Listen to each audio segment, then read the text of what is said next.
Here we go. So, Are we all ready to go? yep. Did you guys introduce yourselves? Okay, my name is Warren Garrett, and this is my wife Georgie, and I'll let you announce your name. And your name is Georgie. Formerly Georgie Marshall Garrett. Yeah, she was a marshal at the earlier stage of life, And Grandma, when were you born? April 12th, 1918. Where were you born at? I think Clifton. Clifton, Kansas. Clifton, Kansas. And Papa, when I were you think born? Oops, sorry. In Clay County. Clifton is the Washington County line, so you can say line. Oh. well, I was born on a farm in near Morganville, Kansas. It's a big city, you know, about 400 people, something like that. And I was born on February 24th, 1918, and which is quite a few years. And, you know, From the hearing like now. it's longer than I can remember back. Here we go. Sorry, I'm a little lost here. Oh, that's okay. Okay, so where did you guys grow up? Georgie, where did you grow up? Clifton, Okay, how many siblings? pardon, How many siblings did you have? 4. Who were they? I had, the oldest was my brother, and then my sister Margaret, and then Fern, and me, and I was the baby. And then Helen. And what? And then Helen also, yeah. Did I miss Helen? Yeah. Ooh, she's gonna get you for that. Well, no, she can't. Okay, all right. I'm safe. In the afterlife. No, it was my brother Raymond, and then Helen, and then Margaret, and then Fern, and then me. And these 3 all had this color hair. And my brother also had it. He was called Red all of his life. And then and Helen had black hair. But and then Helen also taught me in home ec and history in high school. How And much she older always than said, you? well, she always said she was very fair. And she said, Fern is my 2 years older than I. She said, I was just really fair with both of you. And Fern said, well, why was it that Georgie and I got the lowest grades under you from any other teacher? So that was it. Oh, so what else? And so I went to high school. You know, I live out in the country. You know, I guess I'm on stage now, aren't I? Oh, Yep. sure. I was reared out in the country in an isolated area, you know, and I didn't really know the ways of the world, you know. Acquainted to society, you know, and, about 6 miles south of Clifton. And so I went to Clifton High School after going to grade school called Sherman Grade School. 27 pupils. And did you have any And, siblings? Pardon? Did you have any I was siblings? You're the one. only And child. when I arrived on the scene, they looked at that and they were so disappointed. They said, well, I don't believe you want any more of this. And so that was the end of that. And All right, now Papa, before high school, tell them how you got to elementary school. You had 2 different interesting we modes of lived transportation. 2 miles from our grade school. And there's 3 in my class. And the early stages, first grade or prior to that, the mail carrier delivered mail to us every morning, and he's just as regular as a clock. He'd be there at 8 o'clock in the morning, every morning, delivering our mail. Well, my dad made arrangements with him to have me go to school in his mail car, and so his all traffic goes on the same line with our school system. So I rode to school with this mail carrier to school, and when he'd come in at 8 o'clock, deliver our mail in the box, well, I'd have my dinner bucket, go out there and get in the car with him, and he had his mail in a big roll sack, and it rolled out, a great big roll like this, And each customer that he'd call on to deliver the mail, he'd just roll that sack out, and that's for the Garrett family. Next place down the road, whoever that was, Jones, he'd pull out the mail and deliver it there. Well, I'd get over to school at about 8 o'clock, a little after 8 o'clock in the morning. I got there about the same time the school teacher did. And so she had to fire up the furnace because it was coal-fired furnace. And so I'd wait around there until class started around about 8:30 or maybe 9 o'clock. So that was, then later on, well, I had some friends that had a buggy, and there was 5 in that family. And Little Pony had pulled the buggy, and the kids are up in front in the buggy, and then there's a little box on the rear part of the buggy where actually you put your tools in and stuff like that. Well, they took those tools out, and one of the brothers named Blyman was sitting in that toolbox, and I'd walk a mile up there to get on that. When they'd come rolling down the countryside or down the highway or road, they'd stop, let me in the side of this, my friend. So he sat in the rear part of that buggy, and then once he cracked the whip on that pony and boy, take off. If he didn't hang on real good, we'd fall out of the back end of it. So we hung on pretty tight, and otherwise we'd fall out of the back of the buggy. No speed limits on the buggies back then? Anyway, Any speed limits? there was no speed limit. This young girl that one that herded the pony. She cracked the whip like this, snapped like this, you know. When that pony just take up and run, just like just a big jump, take off.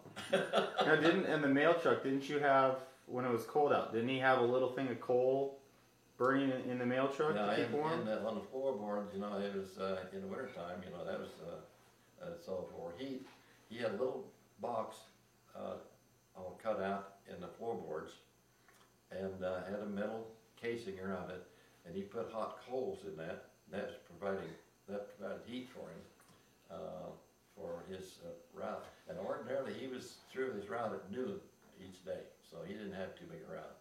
And of course there was a roadster type of a vehicle. At that time they didn't have the roll-up windows. All they had is side curtains. So the roadster type for just 2 passengers, and they had side curtains. And he had a little flap about 18 inches wide and about probably 6 to 8 inches high, that he could take the mail and he'd pull up the mailbox and put the box and be on down the road. And there's little side curtains on both sides, and he had a cloth top. Oh. The other kind of vehicles that everyone else had were called a touring. That was for 4 or 5 passengers. And of course they had a cloth top as well as just side curtains on the side to keep the heat or cold, whatever the elements were. Keep them out. Yeah. So what would you do going home? If he took you to school, how'd you get home? Well, I had to walk home. Oh. I was on foot going home to it, and ordinarily. When did you ride your own pony? When And was then that? after I was in first grade, they bought me a pony called Dan, Dan the pony. and Dan the pony. And so I got to be quite a horse rider on that Dan. And I rode that pony to school every day. We had a barn, you know, and to keep the pony in. And after school was out, I'd ride the pony home. Well, and where we lived was a lane of cottonwood trees, and they were probably about 80 feet tall. And they all kind of dovetailed in together, kind of almost felt like it was a roof. And it was a half a mile long of cottonwood trees. Well, when I'd take that pony down through that lane, of course, there were all kinds of rabbits and various varmints on each side of the road, and little rustling in the bushes or anything like that. This pony shy over this way. And then there'd be some kind of noise on this side. I shut with it. It just zigzagged down that highway, and I had to hang on pretty tight, otherwise he'd dump me. And besides that, my pony is pretty smart. And they had him Except for the zigzag. Oh, he was smart, there was zigzag. But we had him housed we didn't have him in the barn where the regular stalls were, where all the mules and the horses were. We had him in a kind of little alleyway. Well, we had kind of a trick latch on there and had him in there, and he'd keep a nose in that latch until he'd just keep a nose together until he got that little latch unhooked. Out he'd go, and he'd loose, and he'd out in the block. And did he run away? And he'd run, if he got his open territory, he'd run away. And then he'd go out, and then he'd actually get to the gate. And it had kind of a, wire gate. It had a wire that held the gate together. And he'd go over and nose on it, and like that, until he'd get that thing up, and boy, when he got it open, off he'd go, and then we had to go chase him down, try to get him back in the barn. And anyhow... well, luckily he was running like this. Yeah. Straightforward. Anyhow, I used him a lot for driving cattle. He was a real good cattle pony. And if we'd herding maybe a 75 or 80 head of cattle down a highway to a pasture or something like that, well, if one steered stray off to the side, I'd get him over there, and we just really keep those cattle in line in the middle of the road. But anyhow, anytime I'd ride him over, he kind of liked to dump me. And sometimes I'd get dumped off. He'd go like this, and I'd get dumped off. And if I didn't hang on to the reins, well, I was a dead duck. I had to walk home. And just as soon as if he got loose and didn't know I had the reins, there he'd go, and he'd go up the barn. The house, I had to walk the rest of it. So anyhow, I had quite a time with that pony. I bet. Sounds like it. And how about the lunches that your mom packed you? Well, yeah, I rode this pony to school, to grade school. Then I rode him to high school, 6 miles to high school, to go to high school. Get up about 6 o'clock in the morning and ride to go to high school. Well, she'd fix me a lunch. Fix me a couple of sandwiches or whatever felt like, make peanut butter or whatever, what I thought might like. And then there'd be a banana and an orange or something like that in there, and some other things. Well, when you're riding a horse, you're kind of bumping up and down like this, and with the dinner bucket on the side or on the saddle, the banana and the orange would kind of mix in with the sandwich, and the whole thing was all kind of wound in together by the time I got to school. The banana and the orange and everything was all mixed in together. Well, sorry. Well, then how much did they give you to buy your lunch downtown in Clifton? Well, then after that, my mother kind of got tired of fixing my lunch and everything. I complained about my lunch was all just one big piece, so I got so they gave me 25 cents. And every morning to go to downtown and get a hamburger and whatever I wanted with that. So I generally spent 15 cents for the hamburger and whatever I wanted to have. I'd have 10 cents left over, so I had 10 cents to squander later on. That was pretty. To squander? Well, I tell you, I was living high on a hog on that. I'd take the 10 cents, So Grandma, tell me about your parents. I was the youngest. And they always said, I sat by my mother, and all the rest of them around. See, my dad was up here, and then my mother was here, and then I was here, and then the other three were there. What were your parents' names? Fred and Gertie. And they were the same age, too. And how long were they married before they died? Well, they had their 50th wedding anniversary, and about 1950, somewhere along in there, and they lived about, and your mother passed away in 1960. Yeah. So 60 years. But I was the youngest, and then my brother, and he left for college when I entered first grade. Wow, big So span. I never remembered of him being at home. He would come home in the summer and work for my dad out on the farm for a short time, but not very long. So what did your parents do for a living? Farmed. Farm. And lots of cattle. That was where he made the most money. Then when he would ship a load of cattle to Kansas City, he would ride in one of the cars behind the house, so he'd be down there when the cattle got off. So then, my mother and I would take the passenger train down and to Kansas City, and then he'd have a hotel room for us. So then night out in the big after city. he got his money and everything, then I can't remember what we did there in Kansas City. We went to those fancy restaurants. I think there was a cafeteria that my dad really liked, but it was not too fancy. But my mother and I thought of it. So I would stay with her, and then we shopped, and I didn't have any money, but she did. Well, there you go. So they always said that I was spoiled, see, because I was the youngest. See, they'd have a car load. See, actually, boxcar. They maybe have maybe 1 or 2 boxcars full of cattle, and so he'd ride in a caboose. At that time, the caboose was used as extra passengers. They don't have cabooses anymore in the rail lines. They've abandoned those on account of they no longer have passenger service.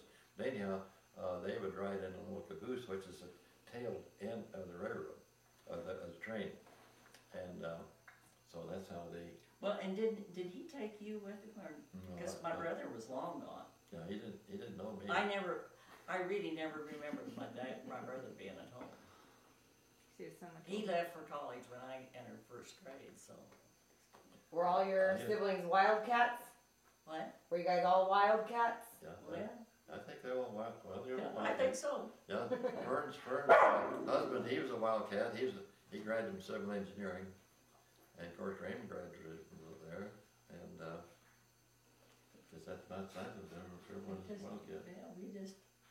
Yeah, we were all wildcats. So anyway, we. I used to sell watermelons, and roast ears, and I'd sell them to her mother. And My mother was his best customer. That was long before she knew anything. Before you were a sparkle in each other's eyes. So anyhow, we had. Well, she liked his sweet corn so well. Well, see, that was during the Depression years when we had severe drought conditions in our area, and having our homestead is right along the Republican River. And according to Jim, he thinks that should be a Democrat river. It shouldn't be a Republican river. But anyhow, we always had, as well as being there, we always had water supply, and we'd always have roast ears. The rest of the people in the neighborhood didn't have any corn. So I'd pick that corn at roast ear stage, and they always had a watermelon patch, and I'd load a car up full of watermelons and full of roast ears, and then I'd go to Clay Center, I'd go to Morganville, Clifton, and out in the country, and I'd deliver all those, my roast ears and watermelons until I got my car and trailers empty. Well, I went back home, and so. Well, and my mother always bought from you. Yeah, I mean, her mother always bought from me. She liked my roast ears. So the first time you ever came for a date was she said, "That's that young man that used to sell." And what did your parents do? Well, our parents, they're farmers also. Okay. And what did you guys? I didn't get. What did you grow on your farm? Your parents. What did you grow? Oh, hey, you like some? Both. Oh, well, Well, you probably grew similar actually, things. the dominant crops were corn, wheat, and at that time, that stage of the game, that's about the only 2 crops that were being raised. Milo came at a different later stage, and soybeans did and too. soybeans did too. So it actually, the 2 crops that were dominant was wheat and corn.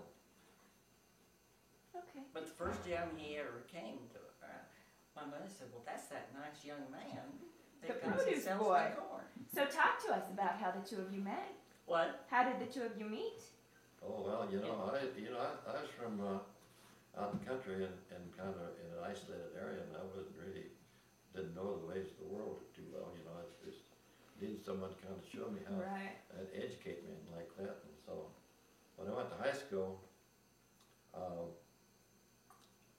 we kind of got acquainted about the junior year, and she was president and I was vice president. And so Of the senior class. of the senior class, and it never changed. It's still, I'm still president, and still vice president. So you met when you were how old? Pardon? How old were you when you met? When we met, well, we'd be about 17 years old. Well, we graduated. 17, We graduated 17. in 1936, so we were 18 then, weren't we? Yeah, about 17, 18 years old. About that. And then what? How did the relationship progress? Our relationship progressed. Mm-hmm. Well, we just had a lot of fun together and went to movies. And Use that 10 cents Very that you've been good. saving up for years. That was very expensive. The movies were it was very expensive. expensive, me being a farmer, living on a farm, we had gas tax-free. So I'd fill up the car full of tax-free gas, which is about 10 cents a gallon, something like that.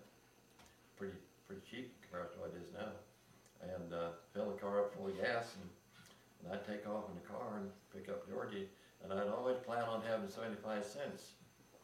And gas is free, and so I'd pick up Georgie at Clifton, and we'd go to Clay Center and go to the movie. The movie cost 25 cents, so that's 50 cents.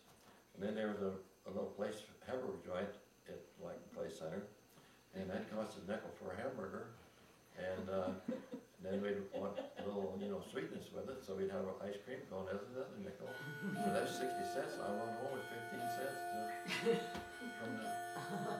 So I had 50 cents. Night out on the town. Yeah. And he had a little money until after. I had 15 cents for another day. Emergency cash, yeah. Emergency cash. Right, emergency. Hold on, wait for the clock.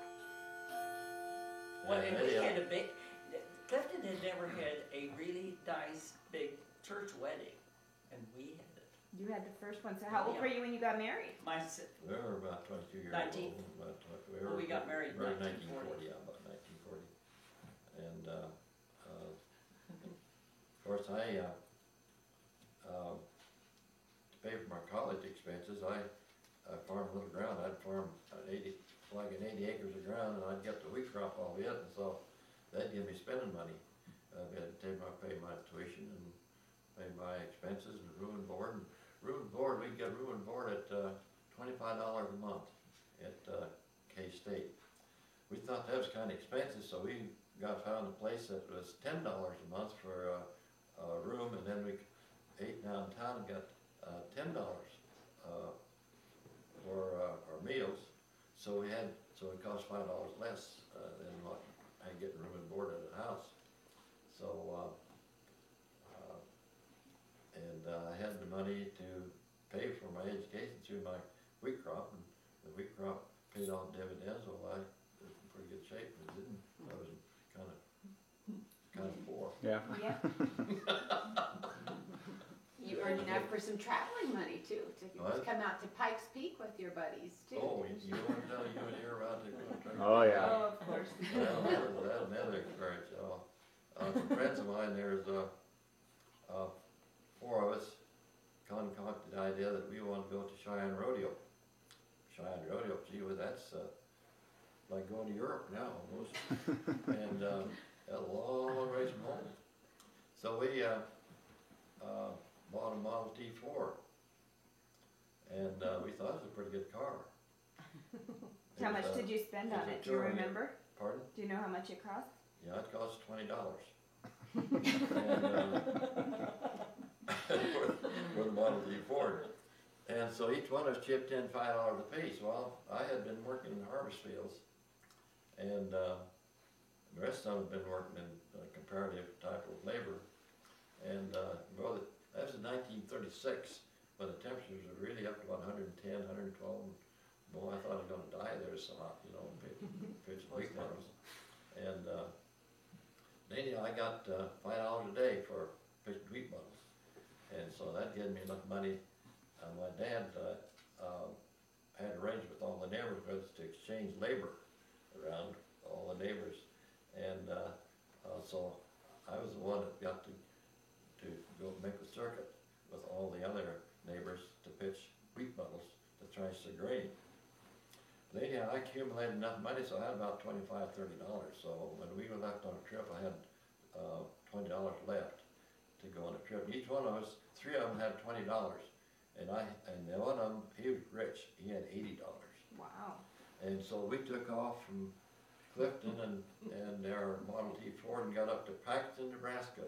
It's right along Interstate 80 now, I think, right along in that area. Well, I was driving that Model T Ford, and all of a sudden we had the hood off the motor area. The piece of metal going out the side. Something's kind of haywire. And all of a sudden the motor just locked. Well, what had happened was the rods, one of the rods came loose and went out through the side of the motor, made a big hole like this inside the motor. Well, that motor's no good there, so we got towed into Paxton, went to junk dealer and checking around. He said, well, you boys, you can go over here. Here's an old junky motor I don't want anymore, and I just put out in the junkyard. You can have it if you want, you can put it in. So we took the whole motor out and put that one out in the junkyard in the motor, in the car. And surprising enough, it worked. Wow. Well, we got it all fixed. It was amazing that we had enough mechanical skill to get that all engineered together. Well, anyhow, we took off and it worked real good. And then we got to Cheyenne to go to rodeo. Well, it wasn't in very good shape. Burned out more rod. We had to put 3 new rods in that car. We had a mechanic had to tear it all down and take care of it again.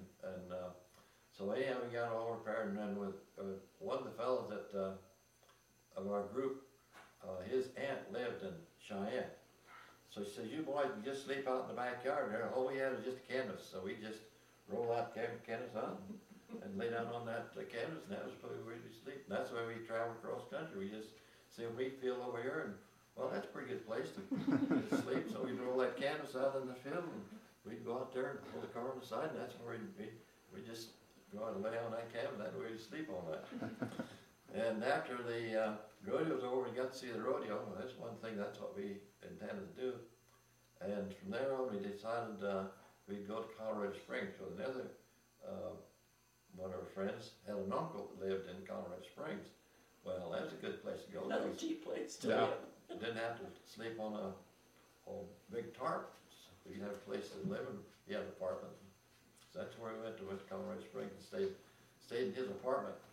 And then one morning he says, well, you boys ought to walk up Pikes Peak. Oh, well, that's a pretty good deal. So we'll try that.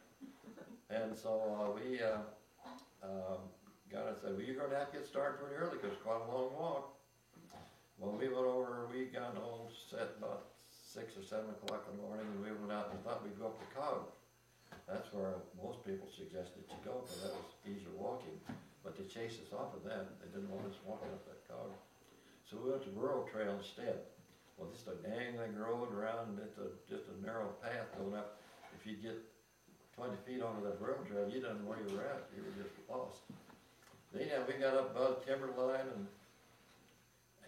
got up to fairly close to the top. And one of the boys got sick, and he couldn't stand altitude. So we put him underneath a rock. They just propped him up against the rock. We just put him underneath the rock and says, well, you come up when you feel better. And so anyhow, we got up to the little shanty up on top of Pikes Peak, and we were looking around wondering where we were going to stay. We didn't want to walk down. And then, of course, our friend hadn't showed up yet, so another one, 2 of us went back down. There he was. He's still under that same rock. So we helped him Still the rest of the way up to the peak. Well, we're looking around and made arrangements with the fellow that kind of managed the Pikes Peak, and said, well, you boys can sleep on the floor over there if you want to. Well, that's fine. And finally, a tour guide had his tour van, and he says, do you boys want to ride down to Colorado Springs? Sure. Well, I come up, I brought some people up, and I'm going back empty, and I'll be glad to take you down. And I says, boy, that's great. So we got in that, we rode the tour van back down to Colorado. I think we gave them each $1 a piece or something like that. I don't know. The best dollar you ever spent, huh? We didn't have very much money anyhow. He didn't expect very much.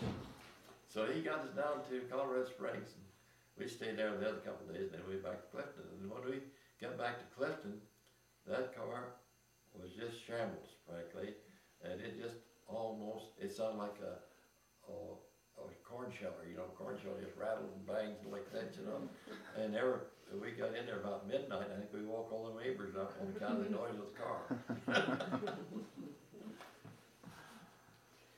So tell us about, oh, go ahead. Do we have plenty of time on here, Jimmy? Yeah. Because the story that he has to tell for posterity is driving to Strawberry, Kansas to the dance hall in your dad's car. That has to be recorded forever. It had to be recorded. Well, I told that so many times, I've almost forgotten how it is, but I think we can help you out. Well, I think I probably, all of you have heard this probably several times, so it's going to be kind But of this is That's for the tape. all right. repeat for you. I don't know. But anyhow, my dad had just gotten a new car at one particular time, and it didn't have too many miles on it. And I said, well, I kind of like going to go uptown and see my friends in Clifton, and okay, so I got the keys, and I took off. Well, I picked up two other friends of mine in high school, and well, there's a place north of Clifton that sold home brew, and in quart bottles, and they always told how they mixed that home brew. They said they mixed it in bathtubs, and stirred around all that kind of stuff. They kind of exaggerated how they mixed it up, and anyhow, it was kind of potent stuff. You drink a quart of that, and you were sailing It high. smelled just terrible. You're just sailing really high with a quart of that stuff. And so, anyhow, we were at Strawberry, a little till we go to Strawberry. It was a dance hall. And at that time, that period of time, that was popular throughout everywhere. Every place had these dance halls out in a remote area in the country. This one is at Strawberry. Well, it was a popular place for everybody to congregate and have a good time and dance hall. Well, we had these 3 quarts of home brew just laying side by side in the rear seat, and the 3 of us boys sat in the front seat. Well, as we were going down a gravel road, at that time it wasn't blacktop, it was gravel, and it kind of had a washboardy surface, and so the car would kind of jiggle and agitate that home brew. Home brew is kind of lively anyhow. And it was your dad's new car. And it was my dad's new car too. And What kind of car was it? Huh? What kind of car was it? It was a Ford. Model T? No, it was Model A Ford. It was I don't know whether it's 60 horsepower, 85 horsepower. Any of the 60 was low horsepower, and the 85 was high horsepower. And well, anyhow, we were going down the highway. Well, I heard something go pop. And I went, my gosh, I can't believe this. A flat tire, blowing out a tire on a new car like that. Until I looked in the back seat and I saw the cover of the seat was just completely covered white with homebrew foam. Uh-oh. And all 3 bottles broke. Not one of them, all 3 of them broke. And boy, what a mess. And so of course, my parents, they didn't believe in any alcohol consumption at all. They kind of frowned on any type of alcoholic beverages. Teetotalers. And they're all strictly teetotalers, really teetotalers. Well, he was young, and I guess I just well have fun tonight because tomorrow is going to be tough. And so anyhow, I got on the dance floor, and we were kind of monkeying around, and looking at excitement. And of course, this kind of place is kind of open anyhow. And there's one person from Clifton that he had a tough skull, and I tell you, always getting in a fight, and boy, you get in a fight with somebody, or just kind of they'd square up in the middle of the floor, and after they got through kind of squaring off, well, then another dancer come back and start dancing again. Well, I thought I'd had a pretty good time there, so, while I was having my enjoyment, my friends felt sorry for me, knew I was going to be in trouble, so they went out and searched around through the car lot and found a car just exactly what my car was. And there was all the that model was put out in the same color seats and everything. So they took the seats out of his car, out of the good car, and took the smelly ones with the home brew and put them in the other fellow's car. And so I came home free and had clean seats, and I didn't even know about it. Had a good time. Had a good time and didn't know about it, and I almost got in trouble and had clean seats.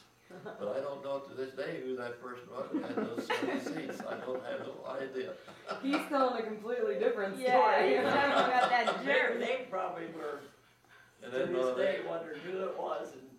And anyhow, I went, now the person, one of the boys that I was with, he was with the police department. His dad was with the police department. He was a town policeman. And my dad, when he went into town one time, he says, well, you know, I guess your son and my son had a pretty good time because every time I went by that car, I'd almost get intoxicated from the odors from home brew. Oh boy. So were your parents strict? Would you say? My parents? Well, yeah, were you both of you? Well, George's parents, they were strict too. They weren't quite as strict as mine, but they kind of frowned on any alcoholic. Except after we were married, I did serve her mother some wine, and she thought that was pretty good. So I'd serve her wine every now and then.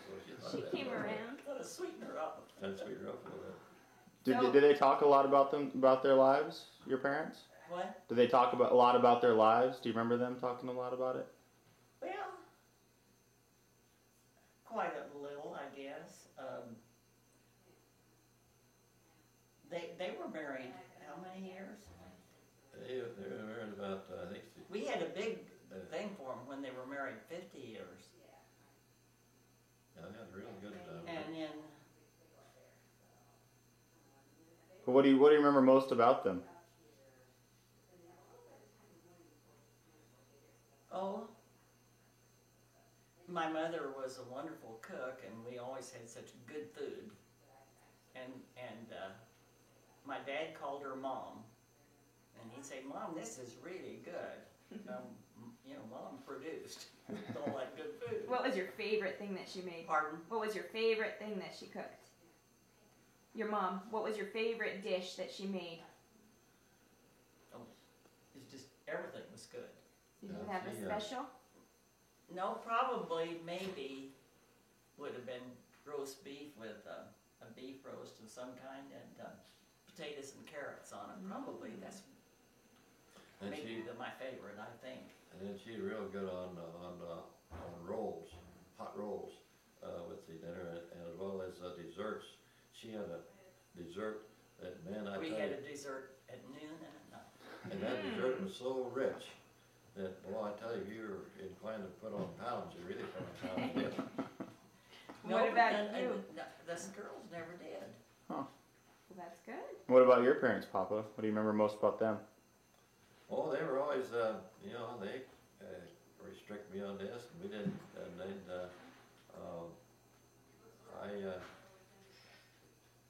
we'd have family get-togethers, I had, one time I had 100 cousins, and every family on both sides, they had big families, they had 7 to 8 children, and my dad and my mother both, they came from families of 7 or 8 or 9 people in a family, and then the families that ventured from there, they had so as a result, I had a lot of cousins, and we'd have big family reunions just frequently, at least once a year.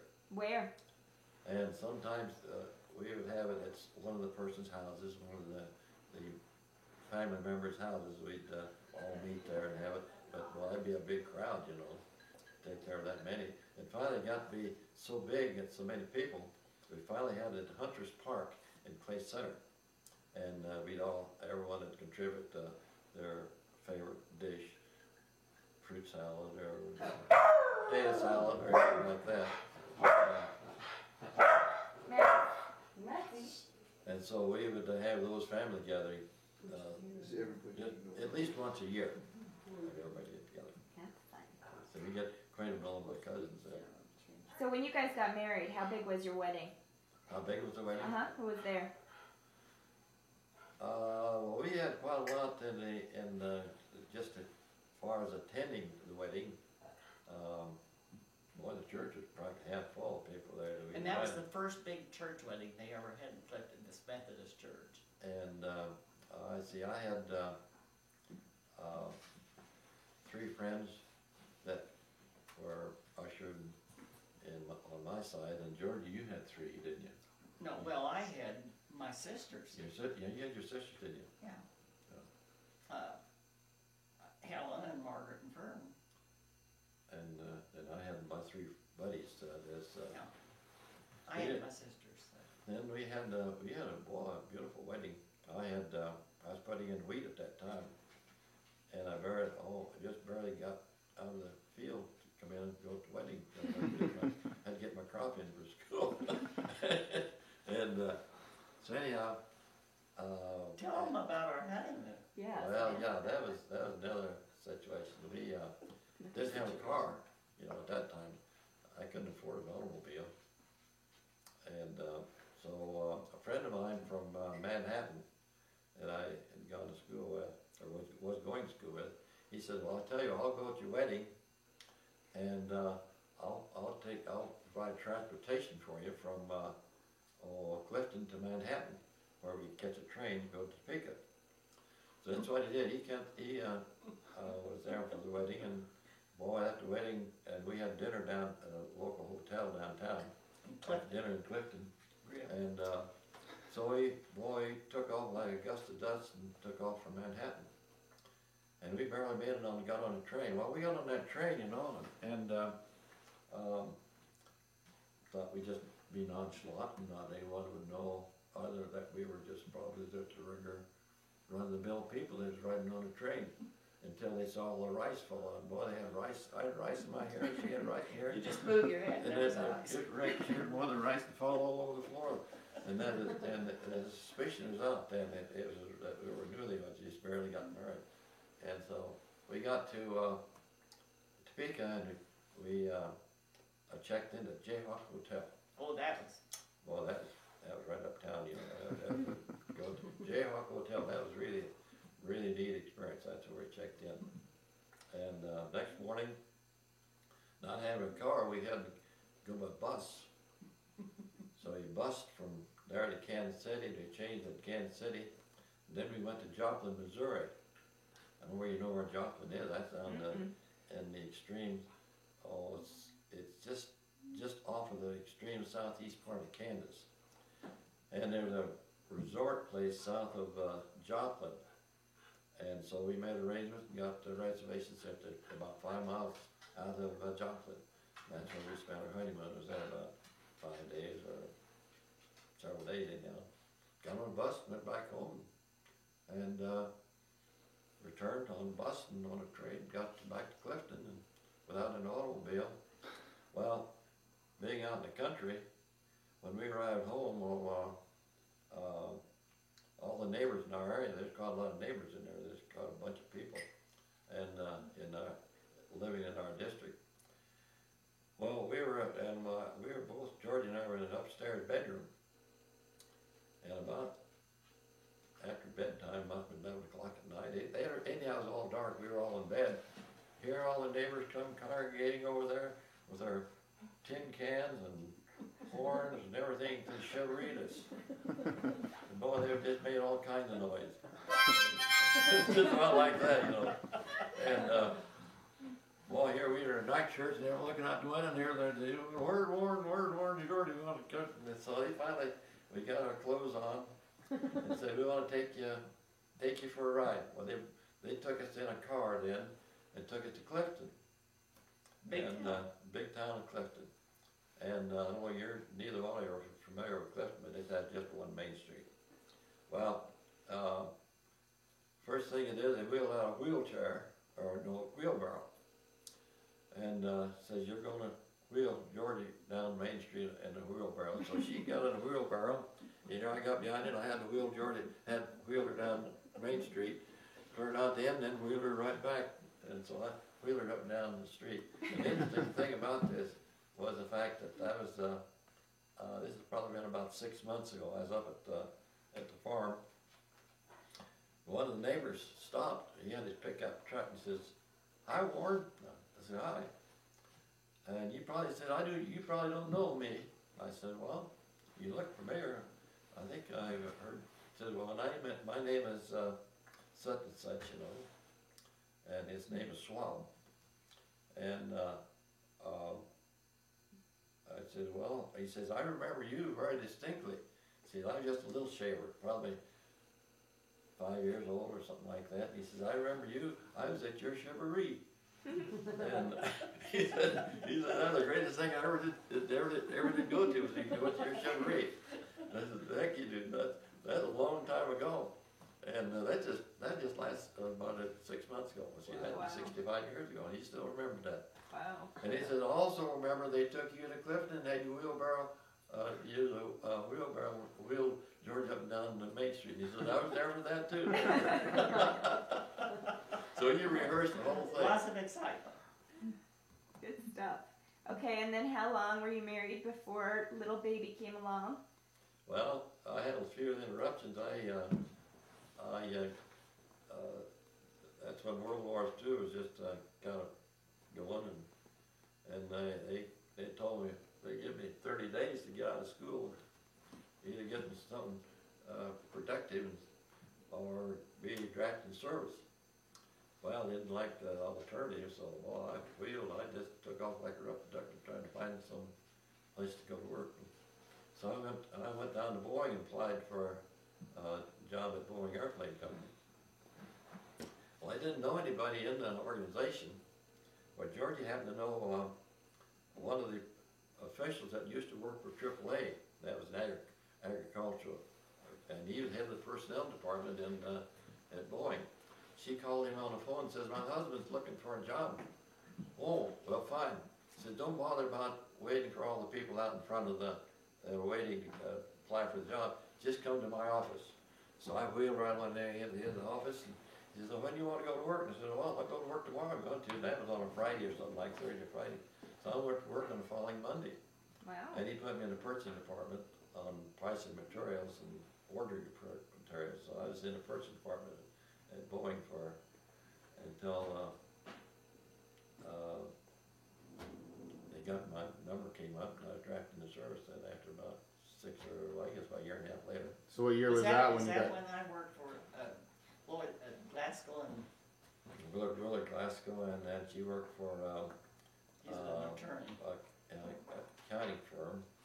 And the interesting thing about that is they didn't file, they collected Social Security from her on her paycheck, but they never did turn it in. So she had no record of ever having didn't have enough months or enough period of time to qualify for Social Security.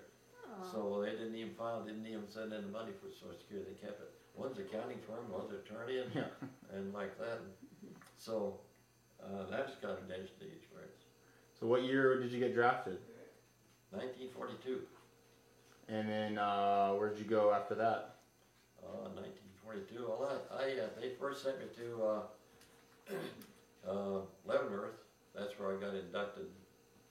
I went in civilian. That's all the mystery to me. I went in civilian clothes, and then when you got there, well, they just discarded the civilian clothes, and I had put on the military uniform, and I never did know what happened to my clothes. The clothes just disappeared. So then I got on a train, and Good thing you didn't wear your kilt that day. that's good too. And then so they put me on a train, and the interesting thing about it was, two of us guys were working at Boeing, and we both had the same amount of education, and we had the same jobs. We had a secretary in the middle, In fact, there's a secretary that my friend of mine married her later on. So anyhow, we both got drafted at the same time. Well, he went to the army, ended up in North Africa, going back and forth with Rommel like that in North Africa, and finally went in there. Well, when I was drafted, they sent me to Florida, and they interviewed me there, and they sent me to the Air Force. And so they got on a train in Leavenworth, and boy, they took a round robin route. They didn't want to ever route. We went the longest route you could take to get to Florida, because they wanted everything was secretive. Out to Florida, and they said, well, they interviewed me in Florida, and they said, well, they put us up in a Serena Hotel, right along the beach at St. Petersburg. I was on the 6th floor of the hotel, and then we'd march out in front of the sands on the beach there. And we had an interview, and they said, well, what would you prefer? And I said, I'd like to be an airplane mechanic. And they looked at it and said, airplane mechanic, you're not called for an airplane mechanic. It doesn't show anything about being an airplane. You'll be a mechanic here. Nice try. And so anyhow, they said, well, I'm going to put you in the Air Force. So they put me in the Air Force. And then after I was there in basic training for several months, 2 or 3 months, something like that, they put me on a train again. I went to here in Denver. Was that in Florida? Were you in a big long line? And it was kind of one place, one the other place. Oh yeah. And I got transferred from there to Clearwater, Florida. One day they loaded us all up in 6x big trucks. And well, you know, when you're in a service like that, everybody's wondering what's going on. How can I load it? Where are we going? We're going here. Well, we got to this place, and they were giving physical to everybody. We were all lined up, and everybody's whispering, what's all this about? And finally, the message got back that they wanted air gunners, and because they had a shortage of air gunners. Well, the doctor would check you. He'd say, one go this way, and the other go that way, and this go this way, and you go over here. And I got up there, and I thought, I don't know which way, I'll go this way or that way now. And he told me to go this way. Well, the guy who went this way, he went to Air Gunner School in North Carolina. And I went this way, and they sent me to Colorado instead. So it's just a matter of which one they chose. I could have been an Air Gunner on the tail end of a doggone airplane that didn't like that. No. And so anyhow, I escaped that deal. And you know, I went to school for about 2 months in Littleton, and right about where Clyde and Jim live now. Yep. There was no houses there at all, and so they had me in a classroom. They'd get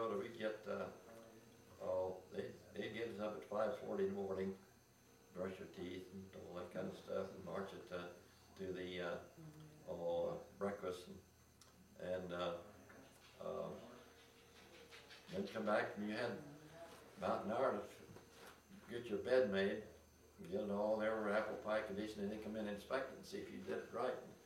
And if you didn't have it done right, they'd tear it up, and you had to make it over again. And so, you had to be pretty careful. You had to have the bed made up just exactly according to your regulations. Got good at making your bed. And then they'd go out and march. We'd march up and down the foothills along Littleton, up and down there, everywhere, and run and jog and all so on and so forth. The overseas training, and I think it was 30 of us in the class. And we'd be on the drill field about 2 o'clock in the afternoon, classroom until 9 o'clock. And then 9 o'clock, a bed check was at 10, so we had 1 hour free time a day. So that 1 hour went pretty fast. And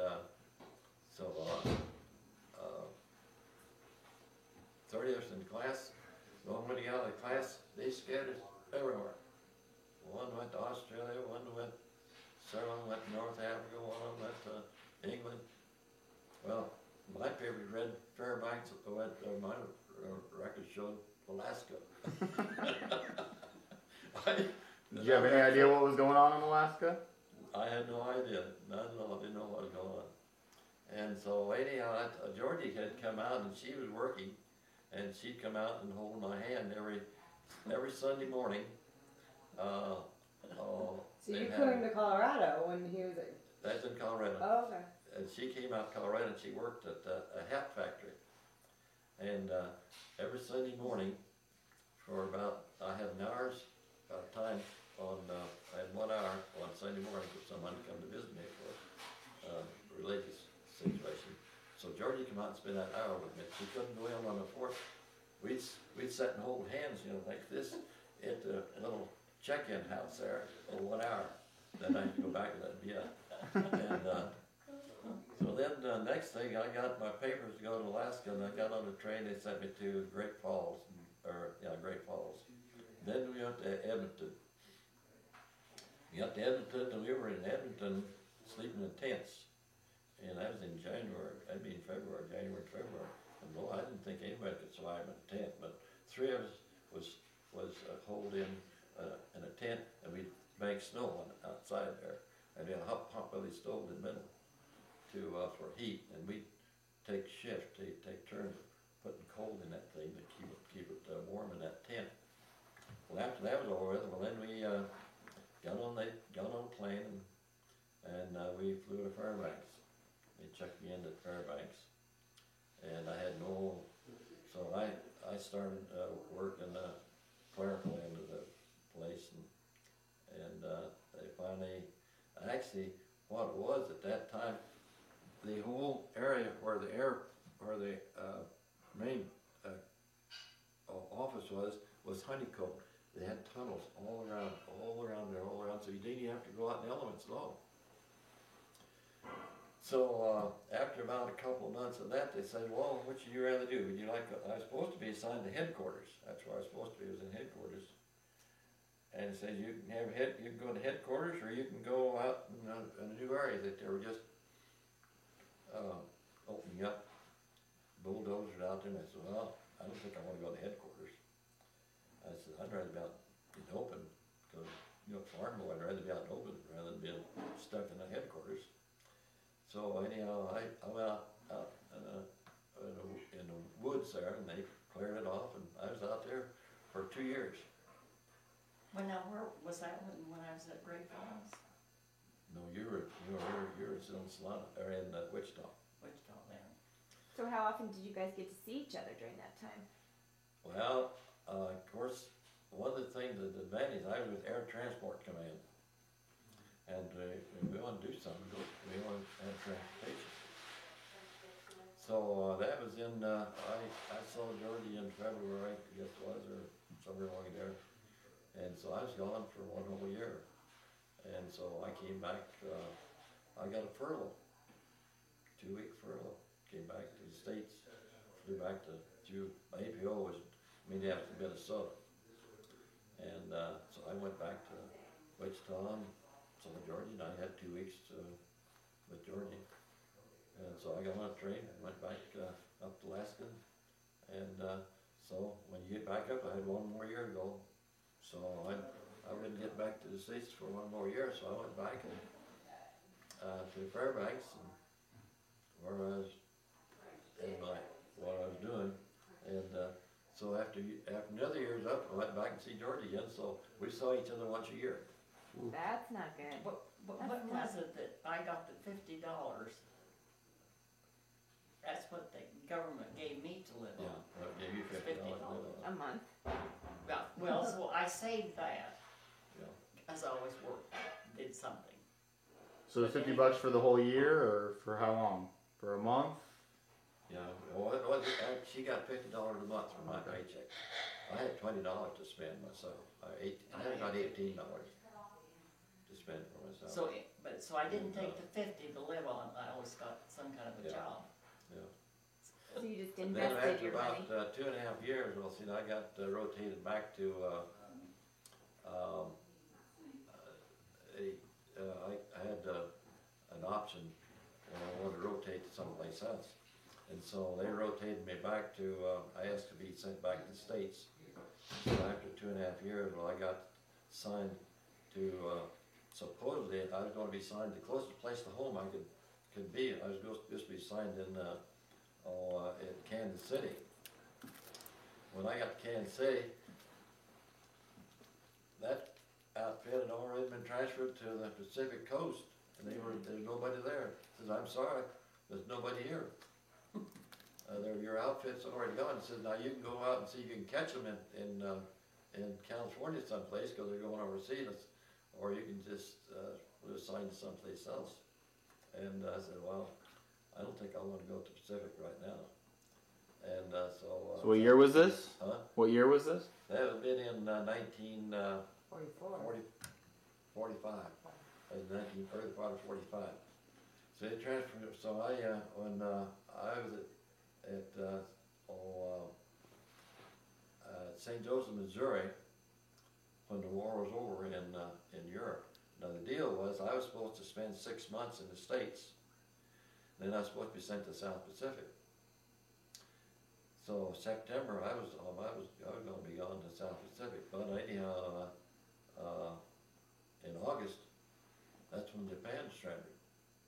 So they told me they signed me to Great Falls, Montana, in April of '45, and so I went to Great Falls, Montana, and worked in headquarters office. And of course, the war was over in Europe, and when I came back in April, and then in August is when Japan surrendered. So my 6 months was up in September, so I didn't go to South Pacific. I missed it by that. I missed it by 30 days to go to South Pacific. And Well, when did I go to Great Falls? and when I got signed to Great Falls, that's when she quit her job in Wichita and came to Great Falls, Montana. So where were you guys when Pearl Harbor got bombed? We were in Wichita. Wichita. There was And how did you zero. hear about that? Well, it's kind of a strange thing. You know, I worked for Boeing, and at that time I was working on a graveyard shift. And I'd go to work at 11:30 and get off at 7:30. And so I was asleep that time, and one of the neighbors come and rang our bell and told us that Pearl Harbor had been bombed, and so on and so forth. Then we turned on the radio and like that, and that was Sunday morning. Yeah. And that's the first we had. So that kind of was unnerving, you know, at that time, you know, such a situation existing, and we knew we were in it for sure. Yeah. So you pretty much knew then that you were gonna probably be drafted, and you were I knew gonna. very well I was going to be drafted in a very short time, and that was. I continued to work at Boeing for I guess another year and a half, something like that. So how did you get into insurance?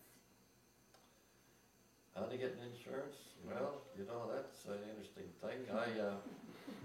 When I got out of the service, when you don't have any money, and you had been living on $50 a month, you know, you're short on cash. So I was staying with George's folks, my folks. That was I got out in November of 1942, I guess the latter part of November. So anyhow, we had almost started, we thought maybe I'd check around Denver, maybe get a job here doing something. So anyhow, I decided, well, after on December, I better check around and make applications. So I thought, well, I might apply for an airline job. So I checked with TWA, Granite, and Mid-Continent of Sioux Falls, South Dakota. Well, I didn't hear anything from them, and I was anxious to get to work and do something, and so I went to Pica. My uncle's always been in the insurance real estate business, so well, that sounded like a pretty good occupation. I applied for a place in Topeka, and they, yeah, you could work anytime you want to, so I pretty well signed up with them, and thought, well, I'm never going to hear from the airline company. Well, I'd be son of a gun if I didn't about, a week or so later, had a call from all three of them. Wanted me to go to work. Brandon wanted to go to work around and Mid-Continent. And in fact, they tried to find me in Clifton. They couldn't find me there, and finally called Morganville, trying to find me. And finally they said, well, I think he's in Topeka with some friends. You might be able to find him. So they called me. They got a hold of me in Topeka. It's a friend's house. And here I saw him. We were having drinks on the telephone and like that, and here they called me on the phone about 7 o'clock at night and wanted to know if I wanted to go to work. And I said, well, you know, I'm sorry, but I already have a job. And so that's the way that happened. Wow. And then when did you move to Salina? And then, well, the job I had wasn't too whippy. I didn't think it was the best in the world. And all they did is just pile a whole bunch of paper on your desk. And boy, you were just covered in paper. So I didn't like that very well. So we decided that we would make a change. And so I went to Great Bend. Some friends out there and said, well, yeah, I think we have a situation that you might like there in Great Bend. We checked that out pretty clearly. And so finally we decided on Salina. We checked on Salina. We liked the situation in Salina. Very nice place, and thought, well, this is appealing to us. And so I decided, well, I'd just quit my job and open up an office, get a license, and start selling insurance. That's the craziest thing that human being could ever do. Anyhow, I did with married, one child, another child on the way, and like that, for me to stick my neck out on that. A little scary. Boy, that was scary for sure. Just to be on my own, and fierce competition. Competition is fierce in Salina.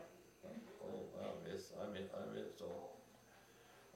so attorney I kind of halfway got acquainted with in Salina says, well, I'll tell you what, Warren, I'll rent my reception area. You can have your office right in my reception area, and it cost you $10 a month just to be your officer. So I went, well, that sounds pretty good.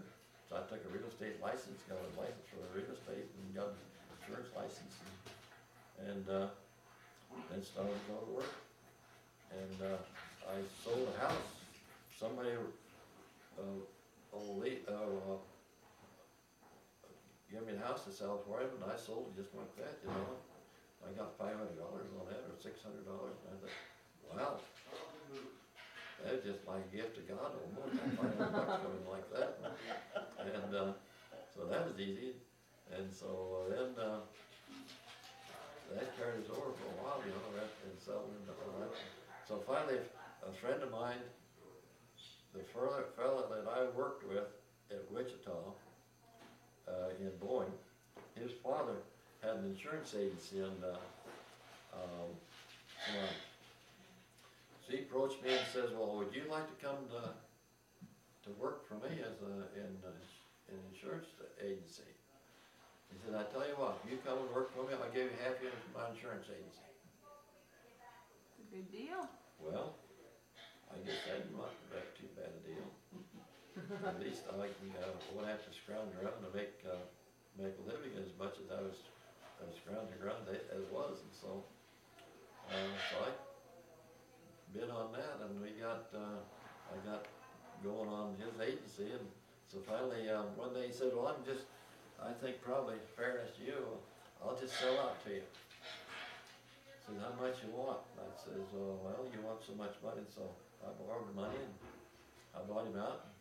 So I had an insurance agency, and I had to do good work on that. Wow. And Georgie, this whole time you're at home because you have two kids now, one kid by the time?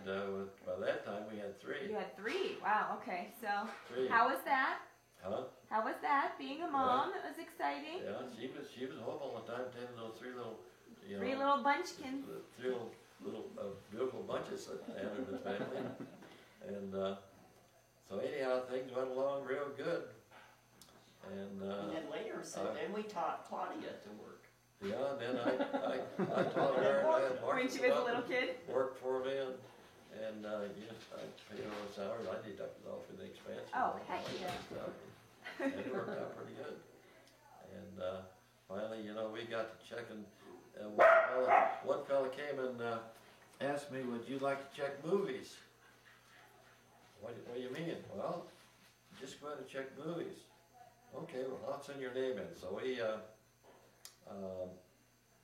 I just had an office, just was about 4 doors down from the theater. And so the deal was you're supposed to check 4 theaters in Salina at that time. And we're supposed to check these theaters. We'd go in and we're supposed to, it was an outfit out of New York. And we'd go up to it, and both of us had to go in. And we'd get a ticket. Then we go to the ticket taker, and then he's supposed to tear that ticket in half. So kind of like a secret shopper kind of thing. Secret shopper. Okay. And so you tear that ticket in half. Be sure he gives you the stub back, so you don't let him keep the whole ticket, because he's going to be knocking down on the movie industry. So we had to be sure to get the stub. So anyhow, he get that. Then we had to go to the counter where they sold the popcorn and the candy and everything like that. And we're supposed to get the biggest popcorn, double buttered, and the biggest candy bar, and then we had to get the biggest soft drink, each one of us. Then after we got that, we had to go to the movie, check the movie out, and then we had to go up and check the restrooms. You had to go check the girl, women's led. They wouldn't let me in the girls' restroom. And you didn't have it killed at that time. Right. Georgie checked the ladies' restroom, and I checked the men's, and we'd make. Then see if there was TP and towels. Everything. Then we'd watch the movie. Hey, that's a nice job. Then we'd send our receipts in. They'd pay us for what we bought and paid us for the ticket and give us $10 besides that. That's a nice gig. So we got to see the show free, but the only problem was they'd send us the check on each theater, and sometimes you had to see the movie twice. Oh shoot. And another time, then they had the drive-in. We'd go out to drive-in, and the same situation. We'd have to check on the ticket. Then we had to count the cars. Had to count the number of cars that were coming in, so they weren't knocking down on the cars, you know. And so we'd count the cars. We'd sit back and watch the movie in the car, count the cars, and we'd have to park up further close to entry. And we'd watch the movie there and get paid for it. That was the deal. That's a nice deal. Great deal. That was your favorite job, huh? That was our favorite job. But the people in New York trusted nobody. Really? They thought everybody was out to Well, get them? otherwise, see, they wouldn't have had a job. Right. And another deal that was, I felt like, Warren, how would you like to do something extra besides that? Oh, what do you mean? I said, well, I have a deal with the Dun & Bradstreet. Oh, what's that entail? He said, well, all you have to do is make checks on different inquiries. And so if some big corporation was getting a loan from some source, they want to be checked out. So what we would do, we'd make contact with that organization and find out their financial status, and maybe nose around a little bit, and they'd pay us for checking out that prospective person that they're going to loan money to, or something along that line. Anything along that, we were the checker on that for Dun & Bradstreet. So we did that for Georgie. I turned it over to Georgie. She took care of that. Dun & Bradstreet, make contact, and then they'd send us a whole big long list of different ones throughout the city, and we'd check on them and know how reliable they were and make a report on that. How many employees they How had. many employees they had and all that kind of stuff. And that was kind of interesting. Georgie got in on the know of what was going on around Slaughter on that way. Yeah. So what did you guys like to do as a family? In Salina or vacation-wise? How did you like to spend your time? We always set time off for vacation. And so one year, that was 1960, I did appraisal work for the city, and they paid us $100 a day for that. That was pretty good money. And So we would, I'd go, three of us would go around and negotiate for the city on acquiring properties that are on condemnation basis. And so I got paid pretty good money for that. And anytime I did a lot of appraisal work for different city work and county work and like that. And so they'd pay us, we'd appraise what the amount they should be assessed and how much they should be. Also had, I'd get appraisals on tax purposes, where they would assess each household, each home. They had a 50-foot lot or a 60-foot lot or whatever lot, and we'd put down how much their tax base would be. And I was involved in that kind of appraisal work all the time. And so, 1960, we took a trip to, we went to Washington, D.C., and we took side trips on our out there, and went to Washington, D.C., and I had a friend in the service that I knew in Washington, D.C., and so he let us stay there, and he took us around and toured all Washington, D.C. And how old were the girls at this time? Well, it'd be 1960. Well, Claudia would have been 14, and Marcia would have been 12, and Brandon would have been 9. Okay. 9 years old. So then we went to New York City. And we went to New York City, not being acquainted with New York. I just drove in there and followed the map and drove into New York City and found the Holland Tunnel. I turned this way and went into New York City and went to we had our hotel room at Grand Central Station, drove up in front of the hotel. There you were. They took my car, and I thought, well, boy, they took my car, I'll probably never get it back. And we checked in the hotel. I had written for reservation at Grand Central Station, you know where Grand Central Station is. Yep. And I think it was either $18 or $20 a night. That was a ridiculous rate. Yeah, that's outlandish. That was outrageous. Well, I checked in and signed in the hotel, and I figured it'd probably be $100 a night. When I checked out, and I couldn't wait to check out, wondering what it was going to cost me. But anyhow, we stayed there 3 days or 3 nights, and then we decided to stay another day. We stayed 4 nights, either 4 or 5 nights in New York City. And we got to see, we went to boat around Manhattan Island, we went to Little Battery Park, and we went one place where I got the car out on Sunday morning, said that's when New York sleeps, and sure enough, that's true. Everybody in New York sleeps on Sunday morning. We got the car out Sunday morning, and we're going down to Battery Park. That's down the south end of Manhattan Island. And as we were just starting down that way, bus driver came out, says, "Where are you from?" And I said, "I'm from Kansas." "Ma, you're a long ways from home." He says, "Well, yeah, I know, like, what a ways." And he says, "Well, and the girls were in the back seat of the car. Yeah, and he said, "Well, don't wait to ride the bus on Sunday morning. Tell you what, I'll just, every stoplight I'll stop, and you stop parallel to me, and I'll give you a guided tour." So he reached out, opened the window, and he said, "Well, this is such and such over there, and this such and such over there." And then we go to the next stoplight, and he gives a guided tour down there. He went clear out the financial district, Oh, that's great. financial district. He said, "Now you're on your own. From here on down, it's Battery Park. You just keep on going that way." So we went and then we took the trip over the island too. Yeah. So we drove around Sunday morning, went about every place that's important in New York. And after we got through New York, well, I wanted to get out of there early because, well, I wondered how I was going to get out of all this traffic. But anyhow, we went into Connecticut and went up to Boston, went out on Cape Cod, stayed on Cape Cod there for a day or two. And then we wanted to go see Niagara Falls. And I asked the girls when they were in Boston, I said, "Well, would you like to go on up to New Hampshire and Maine and like that?" He says, "Well, how far away away from home?" He says, "Well, about 3 days." Oh my, I don't know, I'm tired. I'm ready to go home. That was about it, yeah. They were ready to go to We were ready to go home. We Kansas. were going too long. So we went to Niagara Falls, and then we wheeled and went went to Kansas. I Oh, wish what a Marcia road had trip. been in here when you were talking about something. Well, what I was Then- thinking then we, is, oh, go ahead. Then the other time, what we would do, we would, every July, we would, go to Colorado. We went to Glen Isle Resort. I don't know where you know where that is, at Bailey? Down to Bailey. It's a real nice place. Old-fashioned meals served, everything. And every year, we'd go out there and spend all the way from, one time we spent 2 weeks there.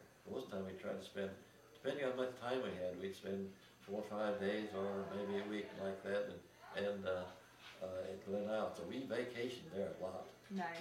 And That was a little closer drive than New York. Yeah, and so and that's where Marcia and Claudia and they got acquainted of Colorado, and that's what they That's decided when to they move fell out. in love. Yeah. I was thinking maybe we should pause and finish with Claudia and Jim and the boys tonight so they can ask questions because that'll be more family. Yeah. I'm sorry Marcia wasn't in here. Well, we're gonna do, is that okay if we hold right now, go say hi, have lunch, and then